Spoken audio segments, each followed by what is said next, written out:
হযরতে মুসা আলাইহিস সালামকে আল্লাহ বলল, মুসা রে, তোর খাদেমকে ধমক দিস না রে মুসা। এ মুসা, তোর খাদেম উযু করতে যে কাজে জায়গার মধ্যে মাছ জিন্দা হয়েছে যে নদীর ঘাটে, মুসা রে সেই জায়গায় যারে মুসা, তোর থাকে এলেমের দক্ষতা নবী সেই জায়গায় দেখা পাবা। মুসা জানি তুমি সোজা দেখা করতে পাওয়া। যেরকম সুবহানাল্লাহ। আব্বা আমার সোনা সাল্লাম হযরতে মুসা আলাইহিস সালাম আস্তে আস্তে রে ওই খাদেমকে নিয়ে বলো, ভাই গত রাতে তুমি কোন জায়গায় তাহাজ্জুদ ওযু করতেছো, কোন নদীর ঘাটে? খাদেম আস্তে আস্তে নেই ওই গভীর রাতে যে নদীর ঘাটে যখন গেলেন, বলো হুজুর এখানে মাছের থালটা রাখিয়া আমি এই ঘাটের মধ্যে উযু করছিলাম, আমার উযুর পানি এই মাছের উপরে পড়ার সাথে হুজুর এই মাছটা জিন্দা এই সহ দিয়ে এই নদীটা দিয়ে এই শাখাটা দিয়ে এমন ভাবে গেছে হুজুর, আমি দুই হাত দিয়ে ধরছিলাম, মাছটা আমি আটক করতে পারি নাই। আল্লাহ বলল, মুসা যে নদীর কথা বলছি তোর খাদেম একবার তাকে আদার নদীর মধ্যে। হযরতে মুসা তাকে দেখে বিশাল নদীর মাঝখানে একটা আল্লাহর বান্দা দেখা যায়, পানির উপরে দাঁড়ে দাঁড়ে নামাজ পড়তেছে। জোরে কোন সুবহানাল্লাহ। বলছে আল্লাহ এটাকে, আল্লাহ কিছু বুঝছে, সেই তো আমার নবী। সুবহানাল্লাহ। আল্লাহ এই পানির উপরে নামাজ পড়ে, আল্লাহ এমন করে তো দেখিনি, এমন নবী তো দেখিনি। হযরতে মুসা টাকা শুরু করলেন, তাকাইতে ওই আল্লাহ নবী পানির উপরে নামাজ পড়ি সালাম ফিরিয়ে তাকে দেখে হযরতে মুসা আলাইহিস সালাম তার দিকে তাকায়, আল্লাহ সেই নবীরে পানির উপরে সালাম ফিরিয়ে তাকায়, আরে মুসা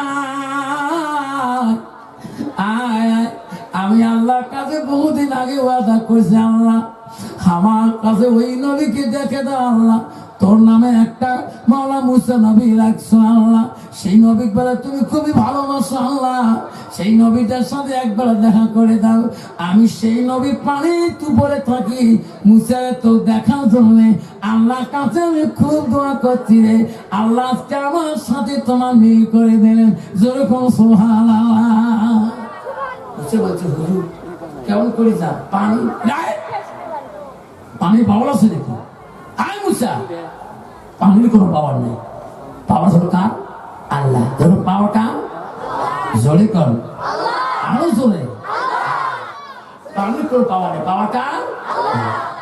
তবে বলছে মুসা মাবুদের নাম নিয়ে পানি পারে আল্লাহ। যেরকম সুবহানাল্লাহ। হযরতে মুসা পানির উপরে মহলার নাম নিয়ে পা দিলেন, আরে পানিটা ঠ্যাং তোলায় না, পানির উপরে হাঁটি হাঁটি ওই নবীর কাছে পৌঁছে গেলেন। এরকম সুবহানাল্লাহ। আবু হানিফার বিচার এখন শুরু হবে বাবা। ওই দুষ্ট মেয়েটা আবু হানিফা রাহমাতুল্লাহ বাড়িতে সকালবেলা গেছেন, উম্মে হামেদাকে বলছে, উম্মে হামেদা কাঁদিয়ে লাভ নাই, উম্মে হামেদা রে তোর স্বামী তো এখন মসজিদে নাই, তোর স্বামী কোথায়? তোর স্বামী হলো বাদশা মনসুরের জেলখানায়, দেখা যদি করতে চাও উম্মে হামেদা বাদশা মনসুরের জেলখানায় তুই দেখতে চাও। যেরকম সুবহানাল্লাহ। মুত্তাকির বিবি রে, আল্লাহওয়ালা বিবি রে, স্বামীর জেলখানা কবর পায়া উম্মে হামেদা পাগলের মতন হয়ে গেল। আল্লাহ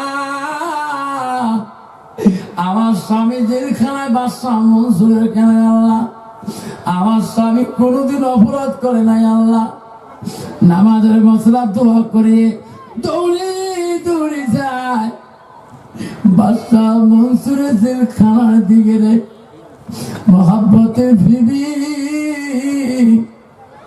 উম্মে হামেদা কাঁদে, আল্লাহ আমার স্বামীর দ্বারা মানুষের কোনোদিন ক্ষতি হবে না, আল্লাহ আমার স্বামী কেন আল্লাহ বিনা অপরাধে বাদশা মনসুরের জেলখানায় বন্দী। উম্মে হামেদা কানতে কানতে পাগল হয়ে যায়। দৌড়ি দৌড়ি বাদশা মনসুরের জেলখানা দিয়ে উম্মে হামেদা যায়। জানালা দিয়ে আবু হানিফা তাকায় জেলখানা। ওই দুষ্ট বিবি তো আসি জেলে ঢুকলো। সত্যি কি আমার বিবি খবর জানে না জানে না? কিতাবে আছে রে, আবু হানিফা বাদশা মনসুরের জেলখানা দিয়ে ওই ফুটে দিয়ে দেখে তার মোহব্বতের বিবি কানতে কানতে অস্থির হয়ে পাগলের মতন হয়ে ছুটি আসতেছে। তারপর আবু হানিফা স্ত্রী জেলখানায় যেয়ে আবু হানিফার সাথে জেলের ভিতরে বাইরে থেকে দেখা করি। আবু হানিফাকে কি পরামর্শ দিলেন? তার তো জেলের ভিতরে ঢুকতে দেবে না তার স্ত্রীকে, কারণ বাদশা তখন আদালত করে নাই, বিচার করে নাই, বাইরে থেকে দেখতে হবে তার স্বামীকে। তারপরে হযরত মুসা আলাইহিস সালাম নদীর ঘাটে দেয়া ওই নবীর সাথে মোলাকাত করলেন। আর মুসা পুছ করলেন, হুজুর আপনি কেমন করে পানির উপরে আল্লাহর ইবাদত করেন? তখন মুসা আলাইহিস সালাম প্রশ্ন করার পরে বলে, মুসা রে, আমি আল্লাহর ইবাদত পানির উপরে করি। মুসা বলছে, হুজুর এই ইলম কোথায় শিখলেন? ওই নবী বলছে, মুসা রে, এই ইলম আল্লাহ আমাকে শিখিয়েছে। যেরকম সুবহানাল্লাহ। ও বাবা, হযরত উম্মে হামেদা আবু হানিফা রাহমাতুল্লাহ স্ত্রী জেলখানার সামনে দেয়া কান্দে। আবু হানিফার ভিতরে কান্দে অস্থির হয়ে গেল। আবু হানিফার বিবি বড় বুজুর্গ মুত্তাকিন নারী ছিল। স্বামীর কান্দন দেখি বলে, রে আমি তো জেলখানার বাইরে, আমার স্বামী তো জেলখানার ভিতরে।